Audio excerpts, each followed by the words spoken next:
Muhammad Bahrul Ulum, Herdi Gumilang Jati, Hadir, Pak. Faisal Kholik, Hadir, Pak. Dwi Putra Setiadi, Hadir, Pak. Muhammad Fadgam Hafiz, Hadir, Pak. Arif Hidayat, Hadir, Pak. Alif Anugrah Pratama, Hadir, Pak. Hasna Syifa Sabiro, Hadir, Pak. Muhammad Yasirwan. Hadir, Bapak. Ini Dewa kelas B, Nur Maulidina kelas B, Muhammad Farhan Baihaki,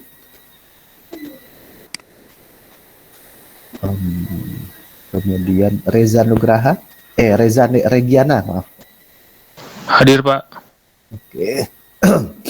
Karina Aulia, Hadir, Pak. Rerinda Fiktianti, Hadir, Pak. Muhammad Naufal Ahdan, Hadir, Pak. Sarah Nuraisah, Hadir, Pak. Muhammad Tino Maulana, Hadir, Pak. Aisyah Nur Syahidah, oh ini kelas B ya, Muhammad Fahmi Pahreji, Hadir, Pak. Hanif Firman Alamsyah, Hadir, Pak. oke, Cynthia Olivianita, Hadir, Pak. Fenty Handini, Hadir, Pak. Wijoyo Raharjo, Hadir, Pak. Antonio Akbar, Hadir, Pak.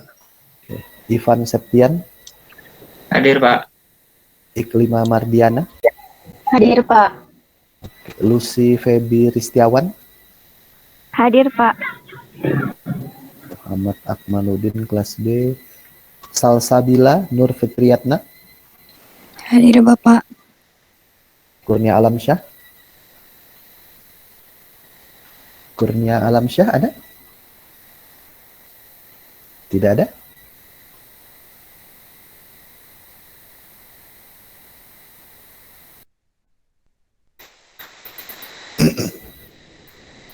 Nggak ada ya Kurnia Alamsyah ya?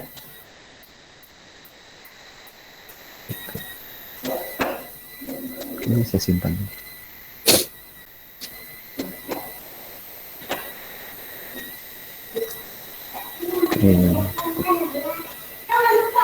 Ya, baik, saya akan share screen.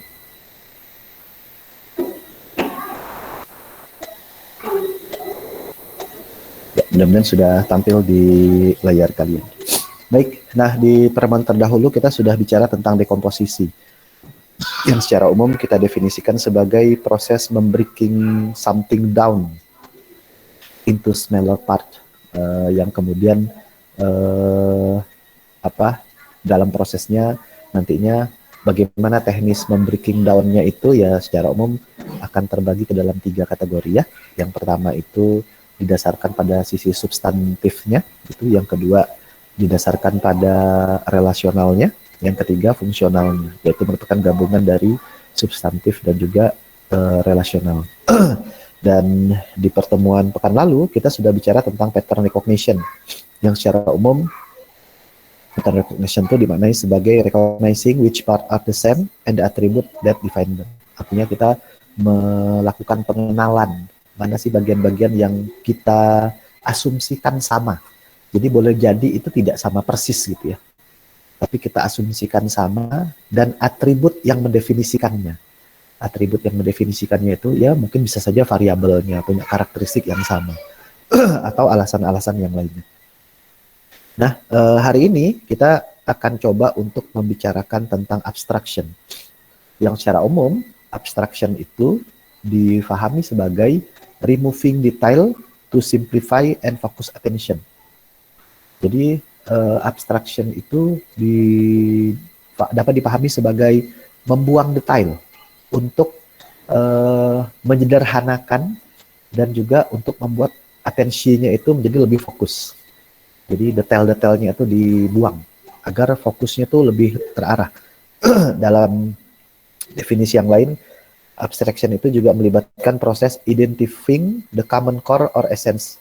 Artinya adalah mengidentifikasi mana yang menjadi inti utamanya dan esensial atau esensial. Mana yang kemudian menjadi esensi utamanya. Jadi yang tidak esensi itu ya nggak usah ditampilin juga nggak apa-apa. Orang nggak punya kebutuhan dengan itu. Gitu. Yang penting dapat contohnya begitu ceritanya. Nah, ini adalah salah satu contoh yang menarik sebenarnya untuk diajukan. Ini adalah gambar map walaupun tidak terlalu tampak jelas ya, karena memang saya pikir tidak ada gunanya juga memperbesar ini. Tapi yang ingin dimunculkan ini adalah peta underground system yang ada di London pada tahun 1928. Yang kemudian di tahun 1931 itu berubah polanya menjadi yang di sisi sebelah kanan. Lihat oleh kalian, apa detail yang hilang di situ? Apa detail yang hilang? Detail yang hilang itu adalah berupa bentuk kelokan jalan, apa segala macam gitu. Karena dianggap ya kelokan itu nggak penting. Lihat alur yang muncul di sini. Kalau kalian perhatikan ini bentuknya begini, belok begitu ya. Nah, ini cuma digambarkan lurus, belok, udah selesai. Toh orang juga bisa memahami pola yang sama begitu ceritanya. Atau kalian mungkin pernah diberikan suatu pesan yang tulisannya itu ngacak gitu ya. Jadi urutan hurufnya itu kalau misalkan kita tulis abstraction itu A, B, S, T, R, A, C, T, I, O, N gitu ya. Dalam bahasa Indonesia lah abstraksi begitu. Tapi kemudian dituliskan dengan huruf yang acak. Akan tetapi punya kemiripan. Entah itu tipe atau memang itu sesuatu yang disengaja. Tapi toh kita tetap bisa membacanya. Kenapa? Ada detail yang kita buang. Karena keterampilan membaca kita sudah tidak berada di bawah rata-rata. Artinya kita membuat penafsiran dari sekumpulan huruf agar membentuk sebuah kata. Itu polanya hampir mirip dengan peta beginian tuh. Kan luar biasa ya, di London hanya selisih 3 tahun, tapi kemudian proses penyederhanaan dengan hanya memunculkan esensi dari sebuah objek itu dilakukan gitu. Kalau di kita, kalau kalian lihat kalian di shelter bis begitu, nanti kalian akan ketemu beberapa petunjuk. Ini angkot yang lewat di sini itu kira-kira angkot nomor berapa saja begitu ya.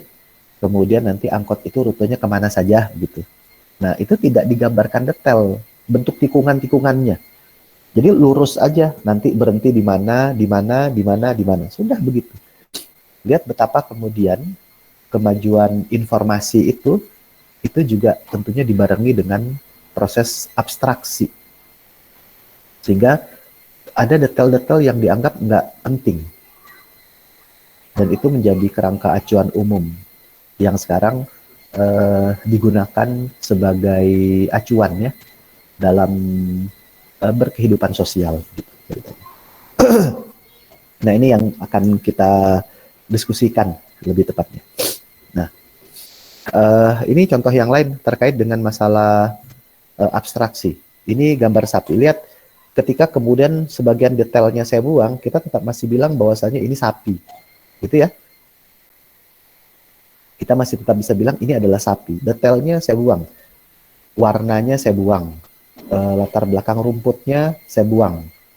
Warna sapinya saya buang juga. Tapi kita tetap bisa menyatakan bahwasanya ini sapi. Kemudian walaupun saya gambarkan dalam bentuk sketsa, kita masih akan bisa bilang kalau ini adalah sapi. Ini adalah sapi. Ada detail-detail yang kemudian kita buang. Jadi kalau dalam proses sketsa itu harusnya biasanya yang bawah dulu baru yang atas kan begitu ya untuk dihaluskan begitu. Tapi lihat bagaimana kemudian prosesnya bisa dibuat mundur untuk menggambarkan suatu proses abstraksi. Yang keempat. Nanti kemudian yang begini ini masih kita bisa bilang sebagai sapi. Idenya sama. Yaitu sapi. Tapi kalau kita terlalu banyak membuang detail sampai jadinya seperti ini, maka kita kehilangan esensinya. Kita kehilangan esensinya yang menyatakan bahwa itu sapi. Saya pikir kita sepakat Kalau kalian diberikan gambar kayak yang nomor ini, di bagian yang bawah ini, kalian mikir-mikir lagi, sapi. Dari mana sapinya begitu? Nggak kebayang. Nah gitu, berarti ada esensi yang itu hilang seiring dengan penghilangan detailnya. Dan ini berbeda dengan yang ini. Walaupun ada banyak detail yang dibuang, akan tetapi kita masih memungkinkan bersepakat untuk mengatakan bahwasannya ini sapi. Minimal kalau ada yang tidak bersepakat, dia butuh waktu sedikit untuk memikirkan bentuk sapi sesuai dengan imajinasi yang dia punya. Akan tapi kalau begini, ini susah. Ini susah untuk mengatakan bahwasannya ini adalah sapi. Gitu. Artinya adalah yang di sebelah atas, yang di atas, yang ini menghilangkan detail yang dicukupkan tapi tidak membuang esensinya. Sementara kalau yang ini ada esensi yang juga ikut terbuang sehingga si objek itu kehilangan makna. Bukan abstraksi namanya, itu berlebihan. Gitu. Oke ya, nah makanya kemudian dalam kondisi ini, once we have recognized pattern in our problem, jadi saat kita sudah dapat mengenali pola dari permasalahan yang kita hadapi, maka biasanya kita akan menggunakan abstraksi to gather the general characteristic. Jadi kita akan menggunakan proses abstraksi untuk mengumpulkan karakteristik umum dari permasalahan. Untuk kemudian kita melakukan filtering out of the detail yang kemudian tidak kita perlukan. Nah, gather the general characteristic and to filter out of the detail we don't need in order to solve our problem. Artinya adalah di kondisi awal boleh jadi kita melakukan pengenalan pola dalam memahami permasalahan yang kita hadapi. Namun kemudian kita menggunakan abstraksi untuk mengumpulkan general karakteristik utamanya, dan kemudian kita melakukan penyaringan, filter out detail-detail yang kemudian tidak diperlukan. Bayang ya, dalam konteks ini, maka kita bisa membayangkan ada proses dekomposisi juga di situ. Dari mana Pak dekomposisinya? Ya proses filter out of the detail we don't need itu menyiratkan ada proses pendekomposisian dulu di situ. Sehingga nanti kemudian kita bisa memahami, oh sepertinya ini tidak perlu dimunculkan karena dianggap penting. Atau dia nggak punya relasi dengan pokok permasalahan yang sebenarnya dimintakan begitu ya. Nah artinya adalah proses abstraksi ini akan sangat terkait dengan generalisasi dan juga dekomposisi sebenarnya untuk bisa memilah mana yang kemudian ini diperlukan dan mana yang tidak diperlukan. Ini adalah contoh yang lain terkait dengan senyawa kimia. Dulu yang di SMA lah, paling tidak kalau di SMK mungkin tidak semuanya, hanya yang kemudian terkoneksi dengan kesehatan ya kayak farmasi, nah itu dia belajar begini. Tapi kalau yang TKJ dan kawan-kawan setahu saya itu nggak akan belajar begini. Kalau fisika masih mungkin, tapi kalau yang kimia kayaknya enggak. Lihat bagaimana kemudian orang membuat klasifikasi senyawa kimia sehingga membentuk tabel kimia. Dengan melakukan pengelompokan berdasarkan karakteristiknya. Maka muncullah tuh dalam pola yang seperti, jadi lebih simpel, sederhana. Tapi kita bisa memahami apa kaitan antara hidrogen, litium, sodium, potasium, rubidium, kaesium, francium, dan kawan-kawannya itu dalam baris yang kolom yang pertama ini. Demikian juga dengan ada beryllium, magnesium, kalsium, strontium, barium, dan radium. Kalau yang kalian nonton, apa itu namanya? Iron Man ya. Nah, ini dibuatnya dari radium, kalau nggak salah. Oh, bukan Iron Man, tapi Wolverine, X-Men ya, itu dibuatnya dari radium. Dan kabarnya dia besi terkuat yang ada di muka bumi katanya. Saya juga nggak tahu juga. Tapi lihat proses pengelompokannya. Ada detail yang dia buang dan hanya dimunculkan sebagai pengelompokan senyawa kimia secara umum. Ini abstraksi. Tiga. Kalau di pertemuan sebelumnya sempat saya munculkan kan ya pendefinisian terkait dengan abstraksi dan generalisasi. Nah, kita bisa mengambil di sini bahwasanya abstraksi itu adalah proses of making an artifact more understandable through reducing the unnecessary detail and number of variable. Artinya, abstraction itu dapat dipahami sebagai proses untuk membuat suatu artefak tertentu agar dapat lebih mudah dimengerti melalui proses reduksi, penghilangan detail-detail yang tidak diperlukan atau beberapa variabel. Jadi direduksi detailnya yang nggak diperlukan atau bahkan ada variabel yang juga dihilangkan karena dianggap tidak penting begitu. Itu abstraksi. Dalam beberapa konteks tertentu, maka abstraksi itu punya definisi yang sangat dekat dengan generalisasi. Dalam beberapa konteks tertentu, apa Pak? Misalkan contohnya, kemarin sudah sempat dicontohkan ya. Anggaplah ketika kemudian kita punya permainan game board. Kalau dulu dicontohkan tic-tac-toe gitu. Nah, dalam pola yang sama ternyata tic-tac-toe itu kan permainan yang melibatkan 2 orang. Dengan karakternya adalah, nah ini detail-detailnya itu kita bisa definisikan. 2 orang berjalan bergantian. Gitu ceritanya. Kita sederhanakan kajian permainan tic-tac-toe dengan detail tertentu itu menjadi sebuah flowchart. Nah, proses generalisasinya adalah kalian bisa bilang kalau hampir semua permainan yang melibatkan 2 orang itu polanya akan sama dengan permainan tic-tac-toe. Walaupun itu adalah permainan catur sekalipun. Endingnya kalau enggak pemain A menang, seri, atau pemain yang satunya lagi yang menang, pemain 2 yang menang. Endingnya sama, yang berbeda hanyalah pada proses untuk mencapai kemenangannya. Nah, lihat dalam proses untuk mencapai kemenangannya itu ada berapa banyak informasi yang kemudian dihilangkan detailnya itu. Dan itu terjadi di kedalaman sistem. Maka dalam konteks itulah kemudian bisa dikatakan kalau generalization itu merupakan sinonim dari proses abstraksi. Atau kebalikannya ya, abstraksi itu merupakan sinonim jadi generalisasi. Kita sudah abstraksi suatu artefak tertentu, dibuang detailnya, variabelnya dibuang, dan kemudian kita gunakan dia untuk mendefinisikan suatu objek yang lain. Walaupun tidak ada kaitannya variabel-variabel yang dilibatkan. Akan tetapi itu menjadi gambaran umum terkait dengan proses abstraksi yang kemudian kita lakukan.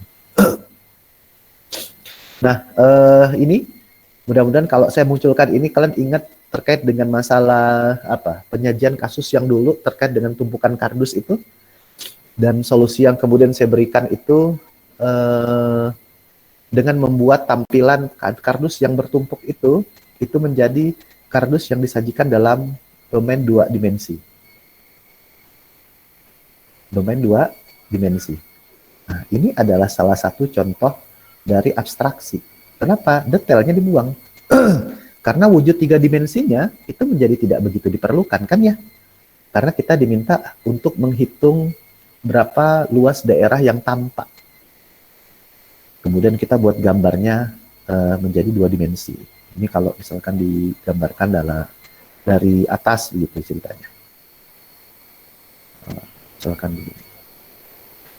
Ini ada banyak detail yang kemudian dibuang, tapi tidak mengurangi esensi proses pencarian solusi yang kita lakukan. Dan ini jadi lebih mudah. Proses ini bisa lebih disederhanakan lagi ternyata dengan pemikiran yang kita punya, sehingga menjadi bentuknya ya sebatas ini saja.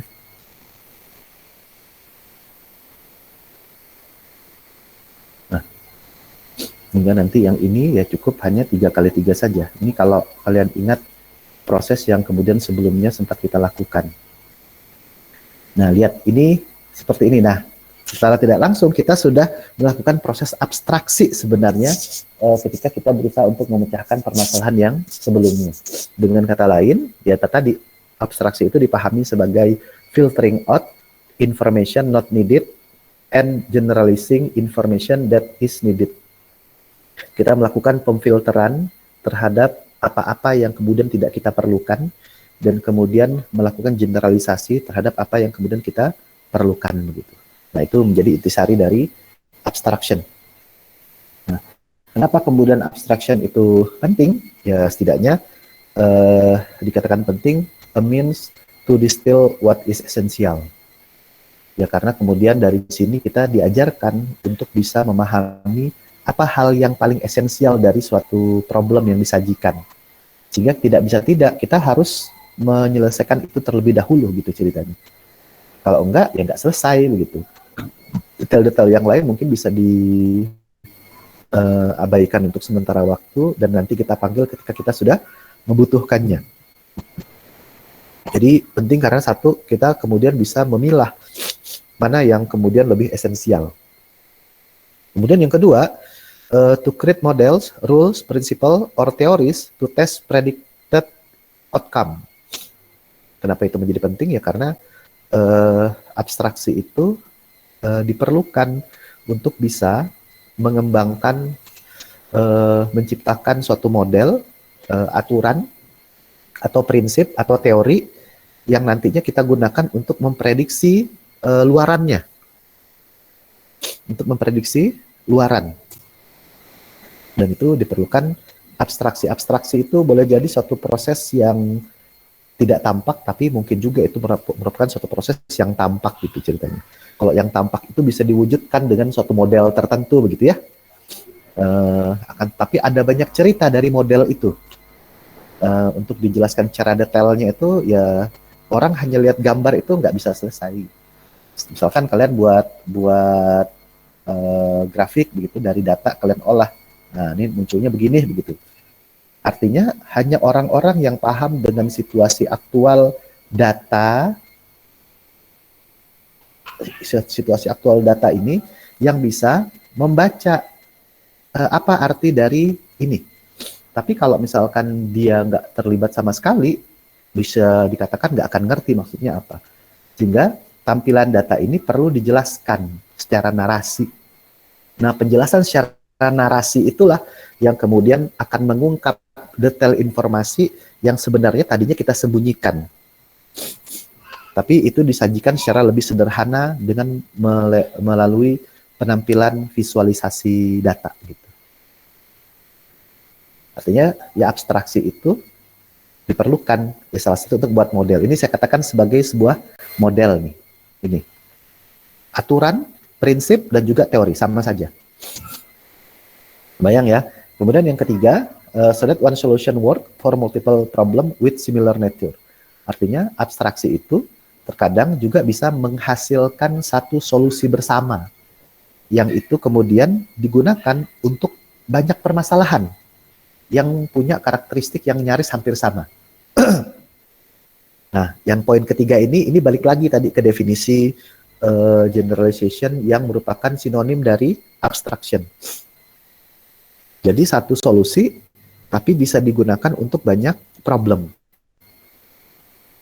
Kan menarik ya, bagaimana kemudian kita membuat generalisasi dari situ. Kalau dulu ketika di SMA misalkan begitu atau SMK, seringkali kita berharap ada cara cepat untuk menyelesaikan sesuatu gitu ceritanya.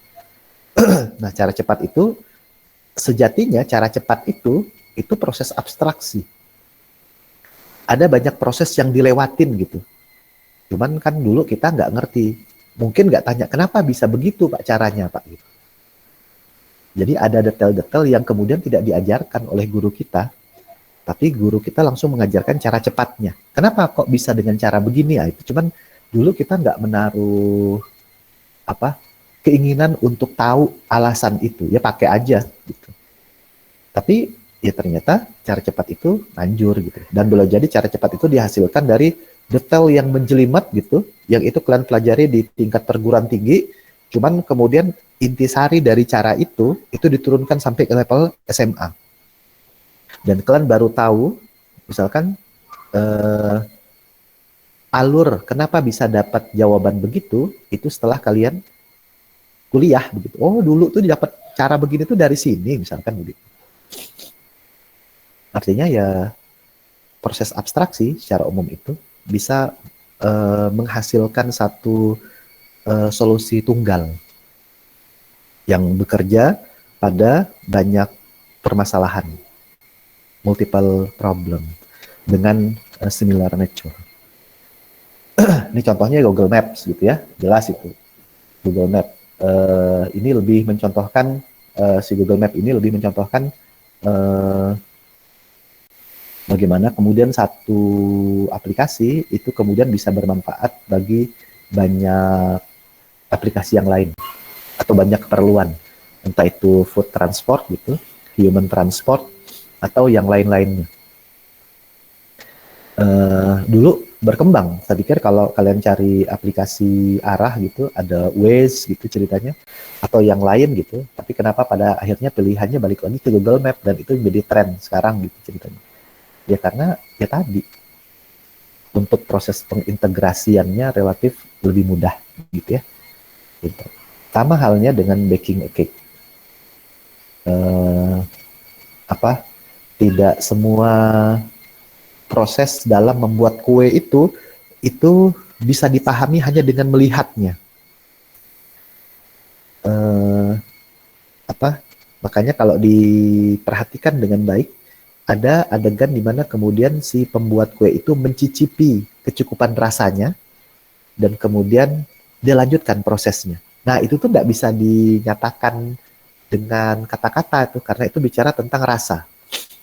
Dan rasa itu tidak bisa dikemas dengan kata-kata, begitu ya ceritanya. Manis itu apa? Susah mendefinisikan kata manis. Karena itu rasa. Nah, termasuk kalau tadi Google Map, lihat betapa simpelnya tuh Google Map mengembangkan aplikasi, hanya tinggal ngikutin aja. Ini jalur warna birunya itu ngarahnya kemana. Nanti dia kasih tahu, 100 meter lagi belok kiri. 10 meter lagi belok kiri. Nah, sudah gitu, kita ikut aja gitu. Simpel gitu. Tanpa kita perlu tahu detail-detail yang dirasakan mungkin nggak perlu.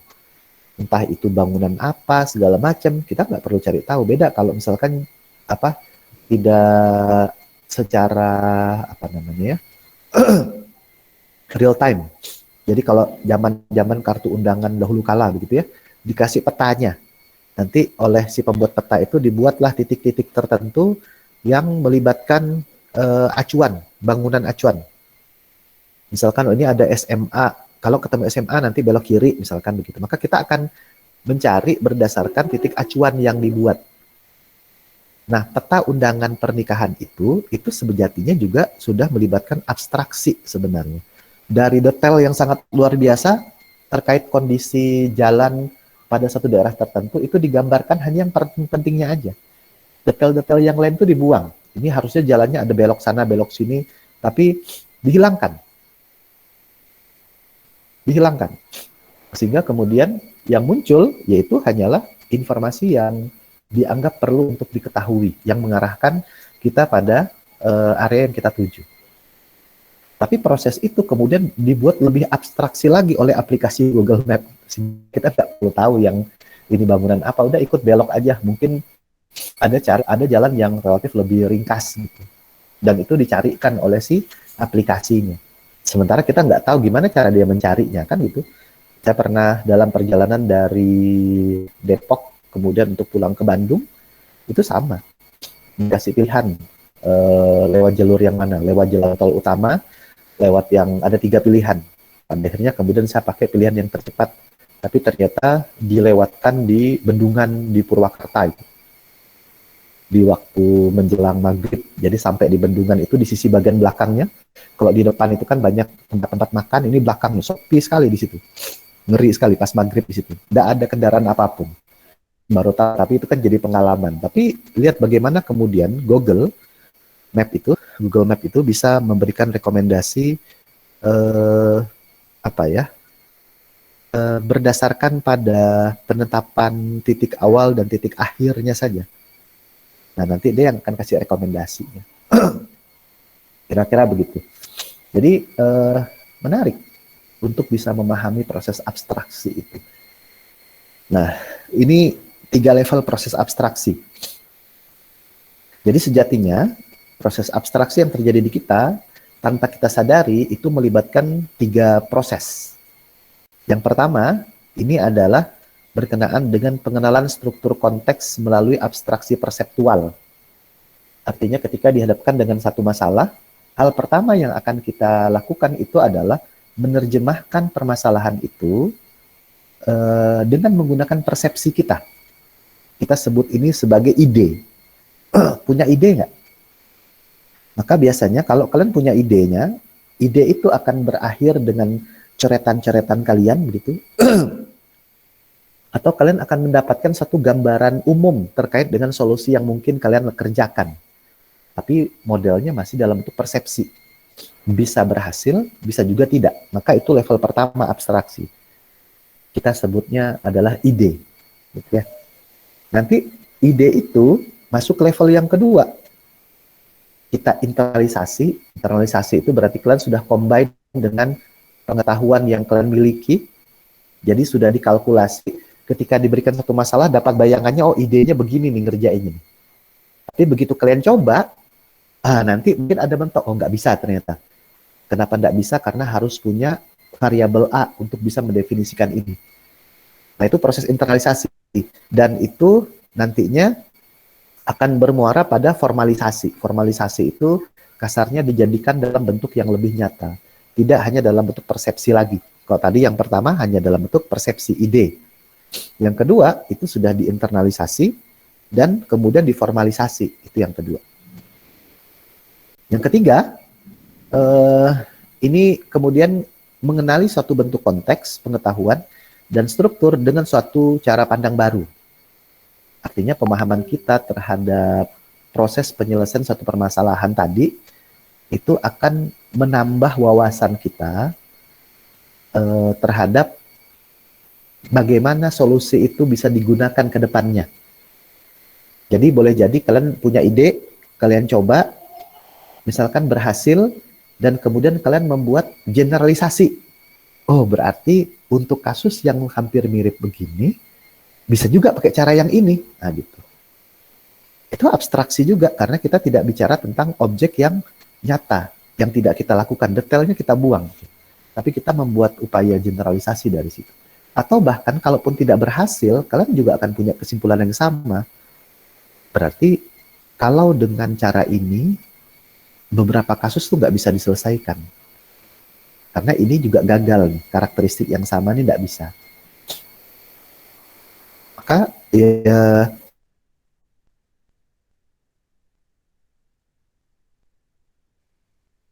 bisa di pas level yang ketiga. Tapi biasanya sampai di level yang kedua gitu. Formalisasi udah selesai gitu ceritanya. Paling nanti kalian panggil lagi ketika dihadapkan dengan satu masalah, baru ingat dulu asa pernah ngerjain soal beginian tuh mirip gitu. Nah, kalian panggil lagi itu kan. Tapi cara pandangnya mungkin sudah berbeda gitu. Tapi ya, kalau yang terjadi secara berkelanjutan itu biasa 1 dan 2. 3 itu ada delay-nya. Nanti baru muncul lagi sebagai suatu proses lanjutan dari situ. Maka dalam computational thinking, ketika kita mendecompose problem, maka kita akan mencoba mencari pola. Pada saat kemudian kita mendekomposisi suatu permasalahan, kita akan mencari pola di antara bagian-bagian yang sudah kita dekomposisi itu, atau di antara among and within the smaller problems. Among and within itu ya bisa saja antar permasalahan yang berbeda atau di dalam bagian yang kemudian tadi kita pecah. That make up the complex problem, yang membentuk suatu permasalahan yang lebih kompleks. Maka dari situ bahasanya begini, dalam computational thinking kita akan berkecenderungan untuk mendekomposisi suatu permasalahan untuk kemudian kita melihat pola yang ada di situ. Jadi setelah kita dekomposisi, kita lihat polanya. Akan gitu ya. Nah, abstraksi ini itu adalah merupakan proses filtering out untuk kemudian mengignore, membatalkan gitu, menghilangkan karakteristik dari pola yang kita anggap itu nggak penting. Setelah dipecah, dikompos, lihat polanya, pola ini nih kayaknya nggak terlalu berdampak pada solusi, maka kita ignoring. In order to concentrate on task that we do, dan kita lebih memilih untuk berkonsentrasi pada bagian yang kemudian kita anggap ini yang paling punya dampak pada solusi permasalahan. Sehingga dari sini terbaca kan ya, ketika dihadapkan dalam satu masalah, pertama kita dekomposisi dulu. Dari dekomposisi itu, nanti akan kita pilih tuh, mana yang kemudian, kita baca kecenderungan polanya. Entah itu kalian, dari sudut pandang substansinya begitu, atau dari sudut pandang relasinya, atau bahkan kombinasi dari keduanya. Yang kemudian dari situ kita lihat polanya. Ada pola yang kemudian dianggap tidak menjadi terlalu penting, maka hilangkan saja. Itu akan menjadi lebih baik. Nah, it's also the filtering out of specific detail. Dan ini juga akan membuang beberapa detail-detail yang spesifik yang kemudian dianggap tidak, ya kalau dibuka juga itu orang tidak punya kepentingan dengan itu, maka detail spesifiknya dihilangkan gitu. Nah, dari sini we create a representation of what we are trying to solve. Nah, maka dari sini kita sejatinya sedang menciptakan sebuah representasi ide dari apa yang akan kita coba untuk kita selesaikan. Nyambung ya dengan yang tadi ya, ketika dihadapkan pada satu masalah, posisi perseptual kita, ini yang terjadi dalam alam pikiran kita, itu sejatinya kita membuat pemilahan, proses dekomposisi, yang itu terjadi secara natural saja sebenarnya, tanpa kita sadari, tapi akan lebih baik ketika ternyata kemudian ada fakta nyatanya, entah ditulis atau apa begitu, tapi seringkalinya enggak. Untuk kemudian setelah dipilah itu kita mencari pola bentuk berdasarkan pada pengalaman yang kita miliki. Dari situ akan ada beberapa detail, pola yang kita anggap ini nggak berkaitan dengan proses pencarian solusi, kita buang. Maka itulah yang kemudian kita sebut sebagai kita sedang merepresentasikan satu ide untuk mencoba menyelesaikan permasalahan yang sedang kita hadapi. Sehingga dari sini kan terbaca ya keterkaitan antara dekomposisi, pattern recognition atau generalisasi dengan abstraksi. Karena boleh jadi dia saling berkaitan antara satu dengan yang lain. Nah, ini contoh kucing lagi. Gak apa-apa ya, ambil contoh kucing. Lebih mudah menemukan beberapa objek yang berhubungan dengan kucing. Sebenarnya, hal yang penting dari seekor kucing itu ada banyak. Ya, jadi bahasanya tuh kucing itu punya banyak general karakteristik yang itu dimiliki oleh semua kucing. Anggaplah matanya, buntutnya, fur itu bulunya gitu. Sama-sama suka ikan atau kemampuan untuk mengeluarkan suara miau. Itu hampir sama, mau dimanapun dia. Mau dia kucing bule atau kucing dari Afrika, sama semuanya gitu-gitu juga. Kita nggak tahu dia pakai bahasa Inggris, bahasa apa, tapi suaranya yang terdengar dari kita adalah suara meong gitu ceritanya. Nah, sebagai tambahan, beberapa kucing itu punya karakteristik yang spesifik. Misalkan black fur, ya bulunya hitam, total semuanya. Itu ada yang seperti itu. Saya pikir kalian pasti pernah ketemu juga. Atau long tail, makanya ada kucing yang kemudian buntutnya panjang, ada yang panjang tapi bengkok begitu, ada yang buntut yang pendek gitu. Atau matanya berwarna hijau. Bahkan ada yang antara mata kanan dan mata kirinya berbeda. Yang kanannya itu warna hijau, yang kanannya misalkan biru, satu hijau gitu. Atau ada yang sangat suka dengan ikan salmon. Sangat suka dengan ikan salmon. Atau suaranya kencang. Ada yang lirih gitu ya. Lirih, ada yang kemudian kencang suaranya. Ini karakteristik khusus dari seekor kucing. Cuman yang kemudian menjadi menarik adalah nah, detail ini tuh perlu diketahui sebagai spesifik dari karakter kucing. Cuman permasalahannya adalah untuk menggambarkan seekor kucing, kalaulah kemudian kita menghilangkan sesuatu yang direspon oleh telinga, suara begitu, atau yang tampak secara nyata, kita alihkan menjadi objek yang kemudian muncul dalam bentuk gambar. Maka apa yang kemudian menjadi ciri khas sehingga suatu objek itu kita katakan ini kucing? Apakah kumis, buntut gitu, telinga, gitu. Ini ada kakinya. Tapi begitu nggak dikasih kaki, kita masih bersepakat ini tuh gambar kucing gitu. Ini gambar kucing. Atau kemudian kalau ini kurus dikasih gendut dikit, udah mulai ragu tuh. Ini hamster apa kucing gitu ceritanya. Tapi mungkin ada yang menduga ini kucing juga gitu ya. Bahkan kalaupun gambarnya begini, boleh jadi kita menduga ya tersirat gitu ya di alam bawah sadar kita ini adalah kucing. Sehingga apa yang kemudian menjadi karakteristik umum yang esensial yang mencirikan satu objek itu adalah kucing sebenarnya. Itu memerlukan suatu kreativitas tertentu. Itu memerlukan suatu kreativitas tertentu.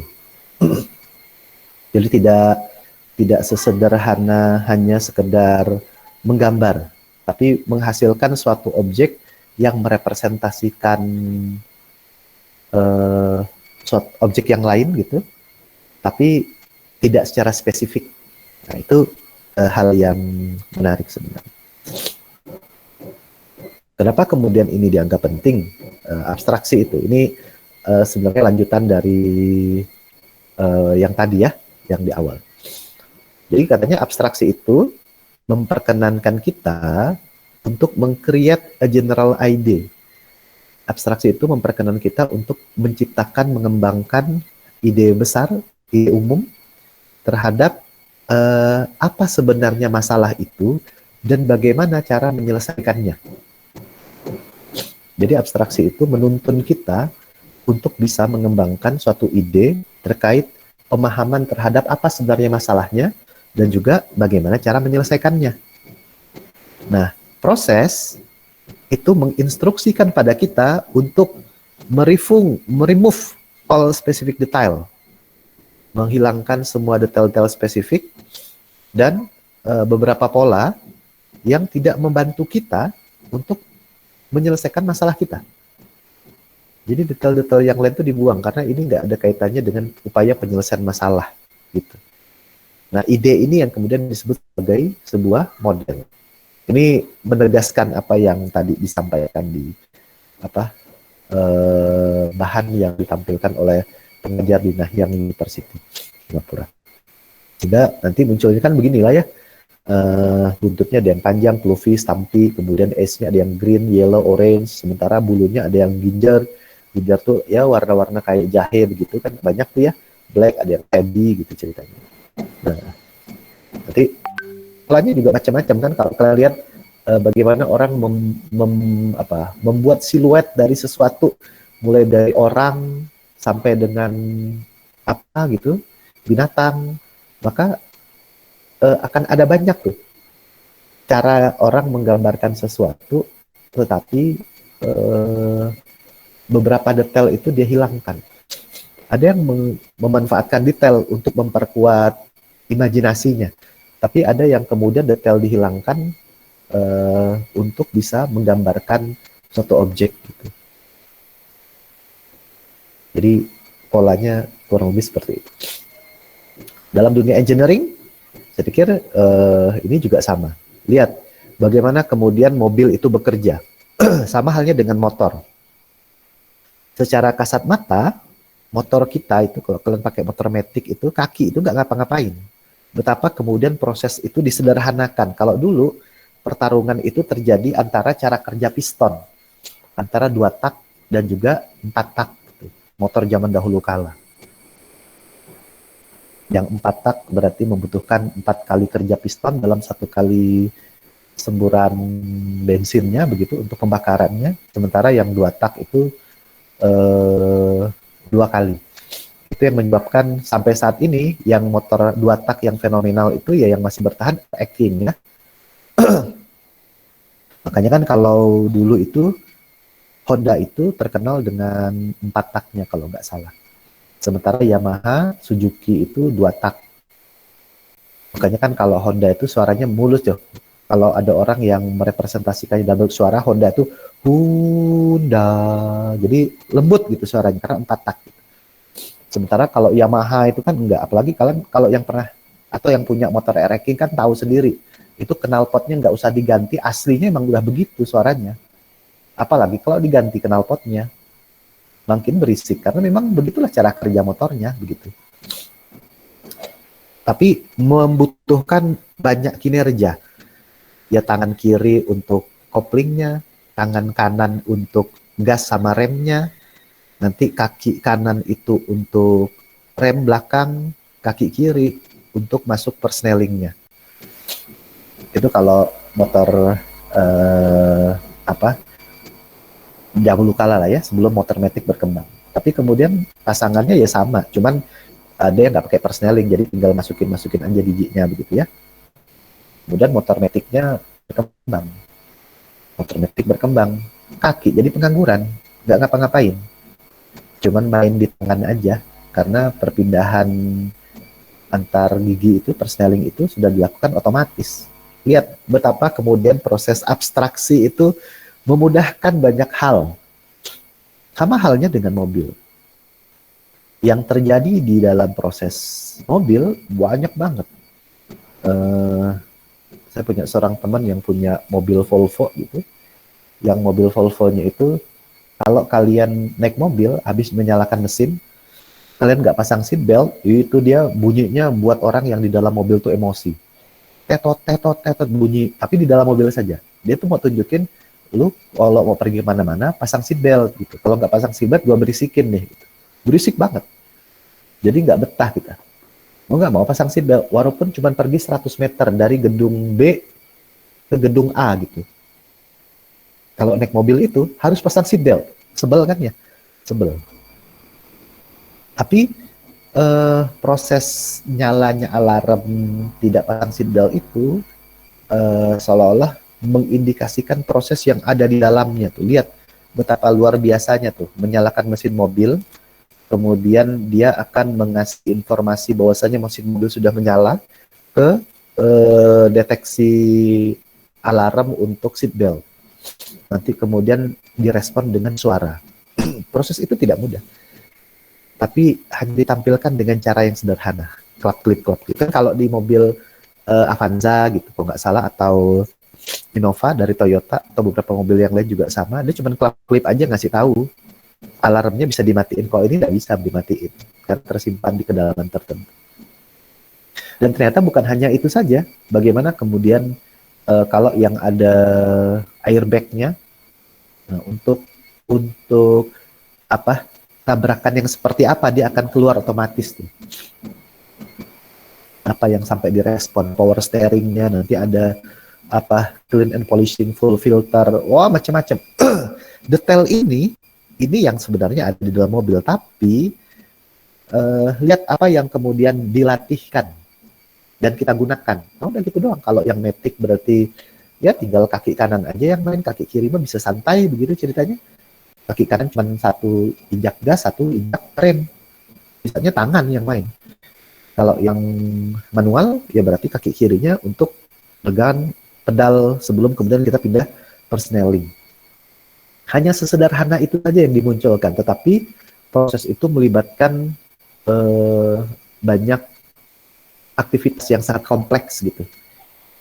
Sehingga munculnya hanya begini saja gitu. Orang kalau itu nggak akan sampai ada yang detail meriksa buka kap mobilnya dicek gitu, nggak ada. Tapi nyaman, udah nyaman jadi beli. Nggak akan sampai detail-detail kayak apa. Dan itulah yang kemudian dipahami sebagai abstraksi dalam dunia engineering. Sama halnya kalau di dalam matematika, kalian bisa memahami ini ada segi empat itu terdiri dari banyak bentuk. Sebenarnya nanti nyambung sampai ke segitiga. Ketika kita bicara tentang luas segi empat, maka persegi panjang itu, ini disebut luas persegi panjang. Ini kan hanya sekedar panjang kali lebar.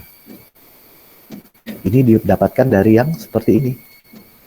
Nah, proses ini itu bisa dijadikan acuan bahkan untuk menghitung luas segitiga. Luas segitiga itu setengah alas kali tinggi. Kok bisa, Pak? Ya, lihat aja dari rumus yang ada di sini.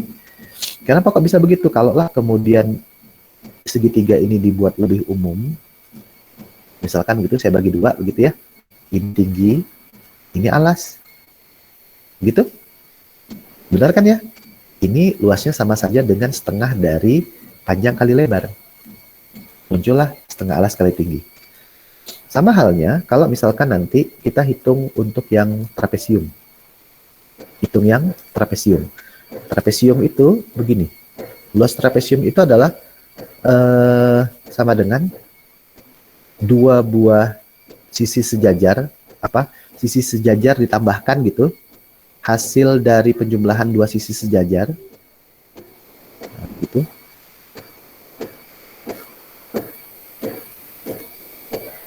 Nah, ini kali tinggi. Setengah kali penjumlahan dua sisi sejajar dikalikan dengan tinggi. Nah, lihat. 2 kali sisi sejajar ini dengan ini dijumlahkan. Dikalikan dengan tinggi. Hampir sama polanya. Artinya tidak keluar dari acuan luas waktu bangun datar itu panjang kali lebar. Nanti kalian bisa coba untuk yang layang-layang, jajaran genjang, belah ketupat gitu. Kecuali yang ini agak susah karena tidak menyerupai bentuk apapun. Jadi asalkan punya sudut berjumlah 4 gitu, maka dikatakan segi 4. Sudutnya 4, sisinya ada 4 gitu. Maka disebut sebagai segi 4. Susah kalau misalkan itu. Tapi yang lainnya memungkinkan punya pola konsisten yang bisa diturunkan dari rumus panjang kali lebar.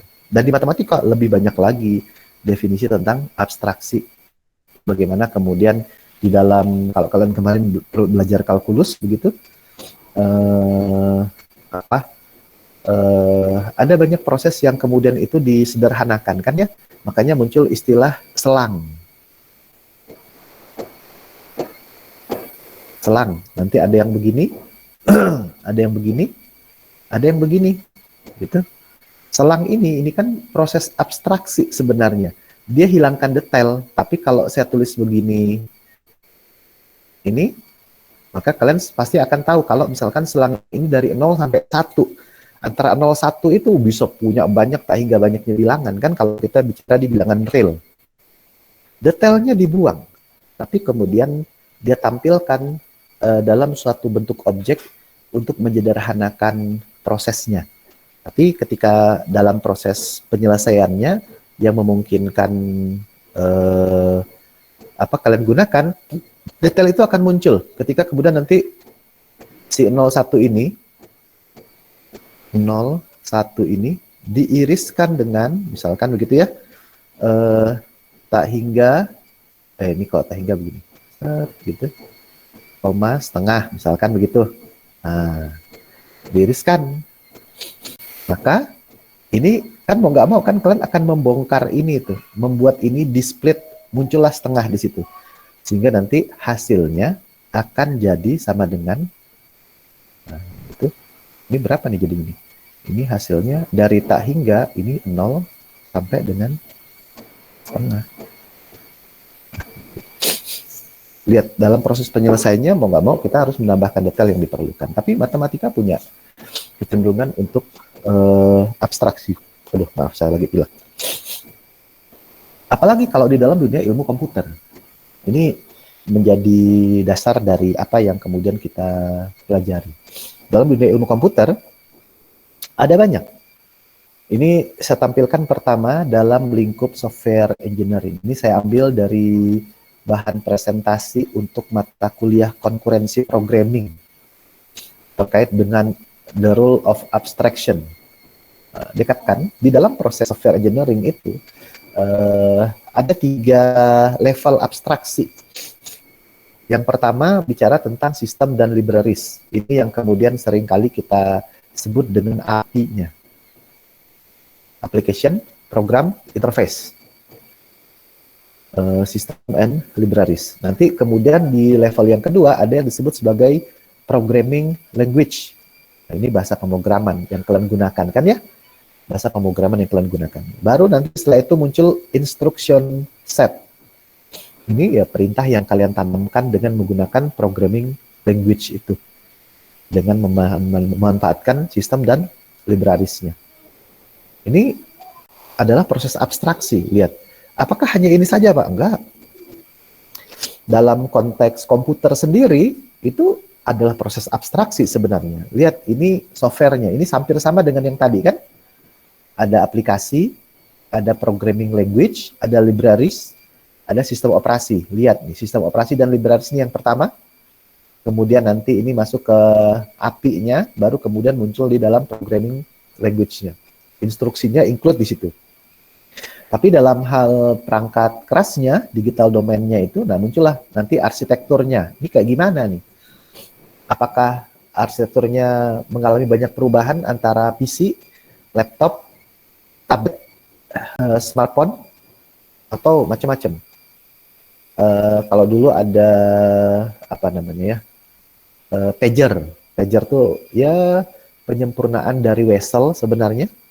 Kalau dulu kirim pesan pakai Wesel begitu ceritanya, sekarang pakai pager. Tapi pager kemudian teralihkan dengan munculnya handphone generasi pertama yang bisa kirim SMS, tapi per karakternya dihitung. Jadi misalkan jatah gratisnya itu hanya sampai 40 karakter begitu. Makanya dulu kalau lagi nggak punya uang itu muncullah tren untuk miss call. Nah, miss call itu hilang semenjak WhatsApp itu bisa digunakan untuk nelpon. Jadi miss call itu adalah cara kita untuk minta orang lain itu nelpon kita karena pulsa kita nggak ada atau tidak cukup untuk dipakai untuk ngobrol begitu. Miss call. Tapi ketika kemudian WhatsApp itu bisa digunakan sebagai sarana untuk berkomunikasi secara langsung, tidak hanya pesan saja, nah udahlah tinggal aktifin internetnya aja, telepon bisa. Sama nggak proses arsitekturnya gitu. Nanti ini komponen integrated circuit sampai dengan logic gate-nya, gerbang logikanya. Maka nanti di level yang paling bawah itu ini adalah perangkat keras yang tampak transistor ini. Kalau di dalam bentuk yang lebih umum, maka saya katakan ini adalah representasi terkecil dari motherboard. Nah, karena motherboard itu sebenarnya ya kumpulan dari transistor yang disusun sedemikian rupa sehingga untuk bisa mempermudah pemrosesan gitu. Jadi transistornya didesain sedemikian rupa sehingga untuk mempermudah proses apapun itu. Makanya ya untuk games gitu akan sangat berbeda teksturnya dengan yang hanya untuk yang office aja. Itu yang menyebabkan motherboard untuk games pastinya lebih mahal. Bisa nggak yang office dipakai buat ngegame? Bisa-bisa aja, tapi sampai batas tertentu. Yang lainnya dia nggak bisa karena nggak kuat gitu. Ini dalam hal komputer sebagai suatu unit. Jadi perangkat keras dan perangkat lunak begitu ya. Perangkat keras dan perangkat lunak. Kalau tadi ini hanya dalam lingkup software engineering. Jadi hanya untuk perangkat lunaknya saja. Kalau ini komputer sebagai satu unit. Maka dia akan punya tampilan yang ya sangat luar biasa sebenarnya dibandingkan dengan kalau perangkat yang lainnya ya. Tapi kalau sudah bicara tentang komputer, sejatinya komputer itu saja itu adalah merupakan proses abstraksi. Kan kalau kita merakit komputer itu simpel ya. Ya tinggal pasangkan colok. Tapi itulah kemudahan yang diberikan oleh si pembuat komputer gitu. Jadi kalau kalian mau ngubungin hard disk nanti masukin kemana gitu. Nah itu kemudahannya itu. Sementara proses yang terjadi di dalamnya yang kemudian itu diwakili oleh keberadaan motherboard itu nggak ikut dalam cerita. Jadi lebih mudah kan ya dipahami. Nah termasuk misalkan kalau ini juga sama. Ini termasuk dalam proses abstraksi loh. Ketika bicara ini ada entitas person misalkan gitu. Nanti ada first name-nya, ada last name, ada skill, ada jobs. Mungkin nanti ada beberapa informasi yang lain. Nanti job juga sama. Ada company-nya di mana, position-nya apa, salary-nya apa. Ini hampir sama loh dengan data yang kalian isikan di dalam data akademik kalian. Jadi inisialisasinya mungkin yang dibutuhkan oleh data itu hanya NIM dengan nama. Sisanya tidak penting-penting banget. Tapi mungkin di antara kalian ada yang mengisikan nomor telepon, alamat rumah, ya nggak apa-apa. Itu penting untuk kebutuhan perwalian ya. Misalkan ada yang kemudian mengajukan penangguhan, keringanan biaya UKT, atau suatu saat kalian menghilang dari peredaran gitu. Harapannya nggak begitu ya di kalian. Tapi saya pernah punya mahasiswa yang begitu. Saya selaku dosen wali, saya akan cari dari data itu. Kalau saya bernasib baik, maka data itu masih tersimpan dan itu masih digunakan. Tapi kalau saya bernasib buruk, maka data itu udah nggak ada lagi. Paling cuma alamat rumahnya aja. Itu kalau dituliskan detail. Tapi kalau hanya tinggal kampung apa gitu, susah nyari kalian di satu kampung gitu kan, nggak ketemu. Nomor telepon udah ganti gitu. Nah, tapi maka yang di sini yang kita panggil itu ya cuman masalah apa key-nya aja, data kuncinya aja. Nanti ini entah ini Victor, John, Roger gitu yang muncul ya kalau dipanggil itu ya. Kemudian ini developer, tenis player dan kawan-kawan yang lain. Kan sama ya kalau kalian di akademik kalian itu ya kita melakukan kontrak mata kuliah, yang kita lakukan cuma checklist aja gitu. Tapi yang sebenarnya terjadi di kedalaman sistem itu kompleks. Tapi tidak kita rasakan karena itu sudah disembunyikan, dilakukan tapi disembunyikan. Sehingga kita perlu memilih tuh apa yang harus dimunculkan.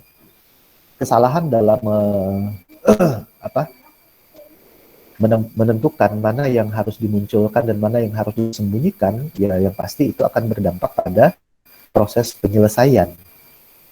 Jadi orang akan jadi bingung atau terlalu berlebihan dalam menyembunyikan informasi yang sebenarnya harusnya bisa ditampilkan, itu juga sama akan membuat orang menjadi bingung. Maka pemilihan mana yang harus dimunculkan dan mana yang harus disembunyikan itu menjadi penting dalam proses abstraksi. Sehingga kalian contoh nyata yang paling nyata tentang abstraksi itu adalah IPK. Jadi kalau kalian ditanya sama orang tua, IPK berapa? 3,8. Wah, orang nggak akan tanya lagi detailnya mata kuliahnya apa, ngulang berapa kali, gitu. Nggak akan ditanya. Tapi kalian hanya akan dikatakan 3,8 pinter, hebat. Di ilmu komputer, pendidikan ilmu komputer dapat 3,8, keren lah gitu. Selesai. Tapi berapa banyak yang dapat A-nya? Detail-detailnya tuh disembunyikan hanya dengan IPK. Lihat, itulah abstraction. Gitu ya.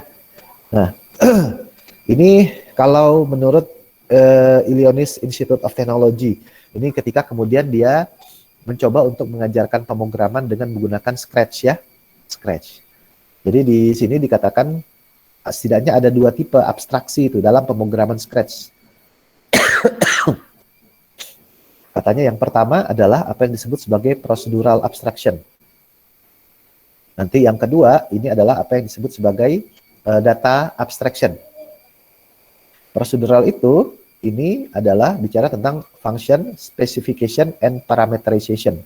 Jadi dalam konteks ini ada BYOB ini adalah build your own block.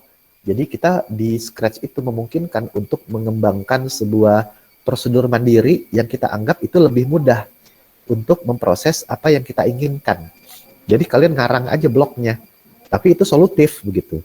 Nah itu katanya procedural abstraction tuh masuk tuh. Jadi tidak hanya memanfaatkan apa yang sudah disediakan, tapi kita berkemungkinan untuk mengembangkan prosedur yang itu menjadi kebutuhan kita dalam menyelesaikan sebuah permasalahan. Dan itu masuk dalam kategori procedural abstraction. Nanti kemudian yang kedua itu adalah apa yang disebut sebagai data abstraction. Ini ada sprite, ada string, number in Scratch.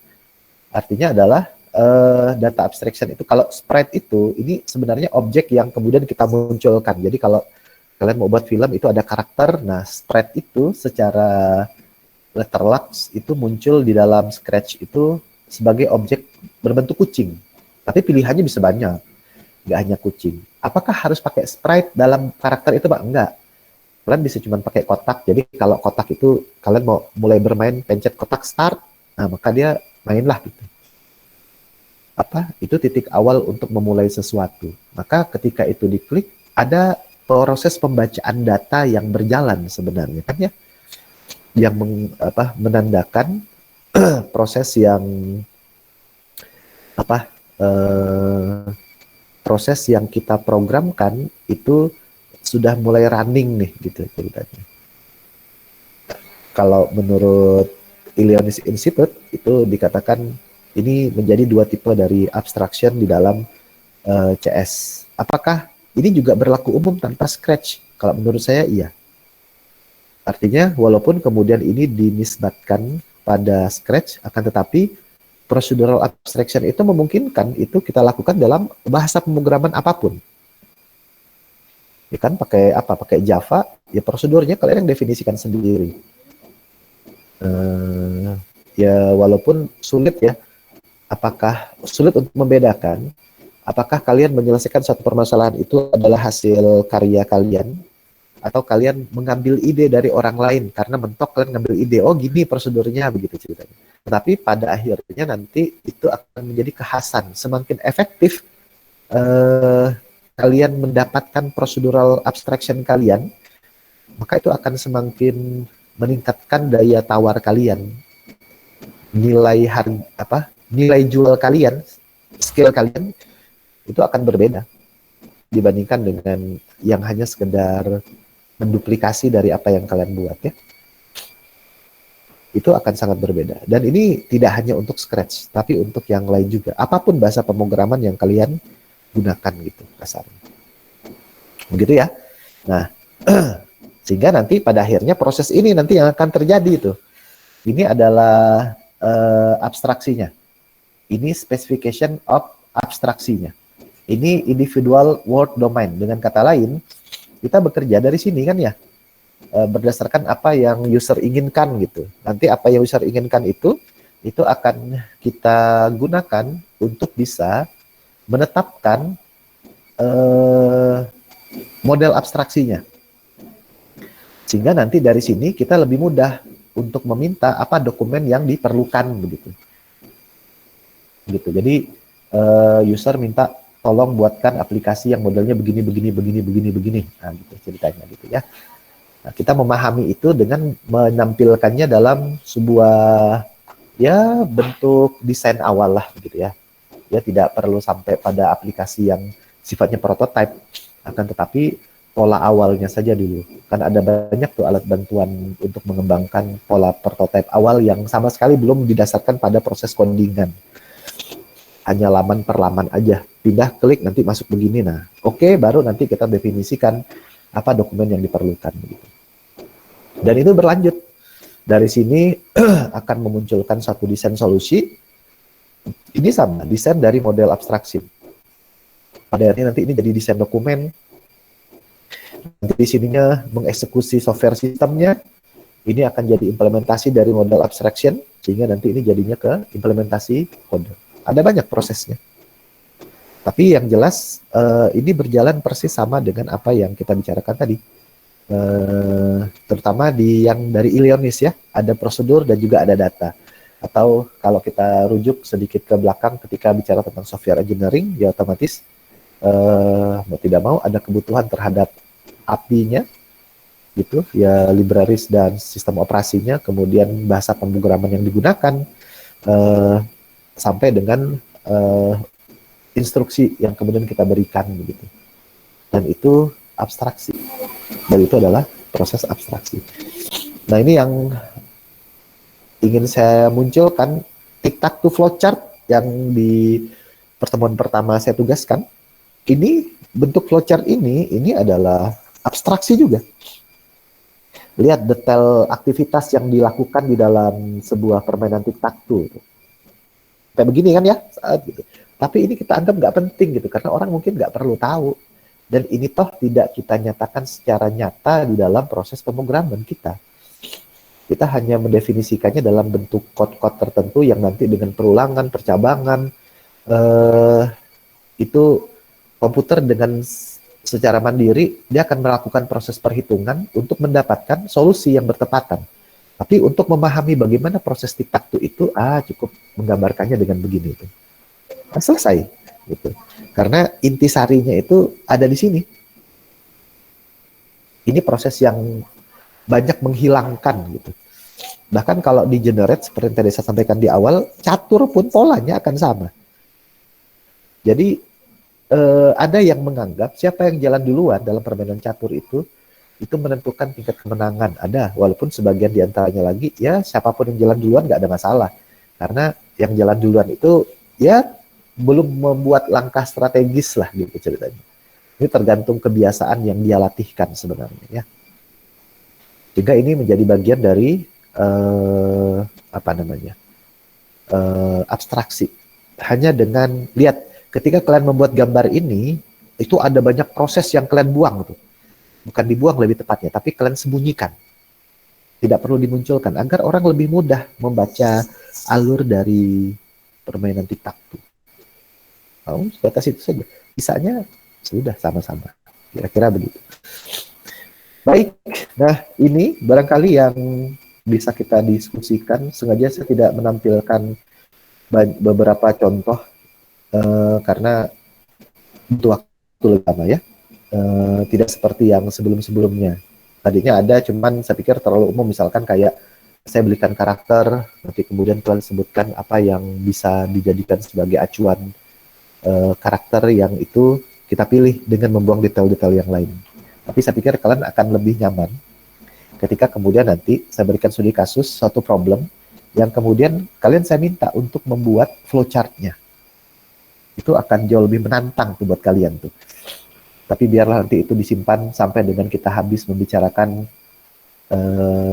algorithmic thinking-nya. Sehingga nanti biar nyambung tuh dengan algorithmic thinking. Jadi disimpan-simpan dulu aja. Begitu barangkali. Baik, sampai di sini ada yang mau ditanyakan nggak? Terkait dengan abstraction. Cukup jelas? Jelas, Pak. Jelas ya? Baik. Ya, harapan saya kalian punya gambaran lah tentang masalah itu. Jadi ini kalau saya bilang ya abstraksi itu memang sudah merupakan esensi dari ilmu komputer. Karena apa gunanya kita kemudian membuat satu program yang kemudian orang pusing dengan program kita. Program itu harusnya memudahkan. Lihat kan kalau kalian punya aplikasi Math, apa tuh namanya tuh? Photomath itu kan gampang kan ya, tinggal foto, keluar hasilnya, selesai. Kalau udah tahu gitu dulu belajar kalkulus kayaknya pakai itu aja, Pak. Apalagi kan musim-musim sekarang kan ya. Kalau pas masa-masa daring begini enak banget ujian kalkulus tuh. Tinggal foto soal dari Bu Enjun gitu. Bu Enjun kan yang ngajar ya. Nah, keluar solusinya. Dapat gitu. Nah, tapi harus terlatih juga dalam menggunakan Photomath-nya gitu. Kalau dulu nggak bisa. Karena dipelototin sama Bu Enjun di depan kelas kan gitu. Harus dilihat satu-satu. Tapi kalau dengan kondisi seperti ini, lebih gampang tuh ya. Apapun lah. Dan ada yang tidak hanya berhubungan dengan kalkulus, tapi ada juga yang lain. Sebenarnya Photomath itu merupakan penyederhanaan. Jadi udah lama muncul aplikasi yang seperti itu, namanya Maple. Cuman Maple itu harus sedikit banyak di-coding dulu. Jadi kalian kasih perintah, nanti dia akan membuat generate. Itu Maple. Nah, Photomath itu menyederhanakannya hanya dengan mengandalkan handphone.